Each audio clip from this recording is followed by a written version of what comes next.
കേരളത്തിലെ ബോട്ടുകൾക്ക് letter of authorisation നൽകി തുടങ്ങി. രാജ്യത്തിന്റെ പ്രത്യേക സാമ്പത്തിക മേഖലയ്ക്ക് പുറത്തുനിന്ന് മത്സ്യബന്ധനം നടത്താൻ മത്സ്യബന്ധന ബോട്ടുകൾക്ക് അനുമതി നൽകുന്ന കേന്ദ്ര സർക്കാർ പദ്ധതി പ്രകാരമാണ് നടപടി. ആദ്യഘട്ടത്തിൽ കൊല്ലം, കൊച്ചി, മുനമ്പം, ബേപ്പൂർ എന്നിവിടങ്ങളിൽ നിന്നുള്ള 4 ബോട്ടുകൾക്കാണ് LOA നൽകിയത്. ഭുവനേശ്വറിൽ കേന്ദ്ര ഫിഷറീസ് മന്ത്രാലയം സംഘടിപ്പിച്ച ചടങ്ങിൽ രാജ്യത്തെ 9 തീരദേശ സംസ്ഥാനങ്ങളിൽ നിന്നുള്ളവർക്ക് LOA വിതരണം ചെയ്തു. കൊല്ലത്തെ ബോട്ടുടമയും all Kerala fishing boat operators association സംസ്ഥാന പ്രസിഡന്റുമായ പീറ്റർ മാത്യാസ് ഉപരാഷ്ട്രപതിയിൽ നിന്നും ചടങ്ങിൽ അനുമതി പത്രം കൈപ്പറ്റി.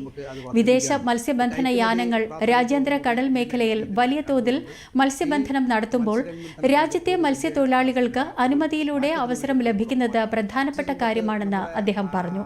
അതിർത്തി രാജ്യങ്ങളും മറ്റ് രാജ്യങ്ങളും ഒക്കെ നിരവധിയായി മത്സ്യസമ്പത്ത് പിടിച്ചുകൊണ്ട് പോകുന്നു. പക്ഷേ നമുക്ക് നാളിതുവരെ നമുക്ക് ആ സമ്പത്ത് പിടിക്കാൻ കഴിഞ്ഞിട്ടില്ല.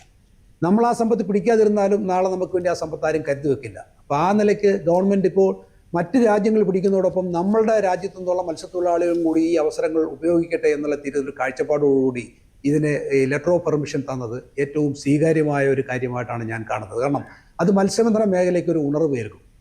ഈ മുൻകാലങ്ങളിലൊക്കെ മത്സ്യത്തൊഴിലാളികൾ ആ ഭാഗങ്ങളിലൊക്കെ മത്സ്യം പിടിക്കാൻ പോകുമ്പോൾ ഭയത്തോടു കൂടിയാണ് പോയത്. കാരണം നമുക്ക് യഥാർത്ഥത്തിൽ ഒരു പെർമിഷൻ അതിനകത്തില്ല. ഒരു ഗവൺമെൻറ് അംഗീകൃതമായ ഒരു ലൈസൻസോ അല്ലെങ്കിൽ ലെറ്റർ ഓഫ് പെർമിഷനോ ഒന്നും നേരത്തെ ലഭിച്ചിരുന്നില്ല. ഇപ്പോൾ ആ കാര്യത്തിൽ ഗവൺമെൻറ് ആ കാഴ്ചപ്പാടോടുകൂടി ഇങ്ങനെ ഈ ലെറ്റർ ഓഫ് പെർമിഷൻ തന്നത് തീർച്ചയായും ഈ മേഖലയ്ക്ക് അത് വലിയൊരു ഉണർവേകും.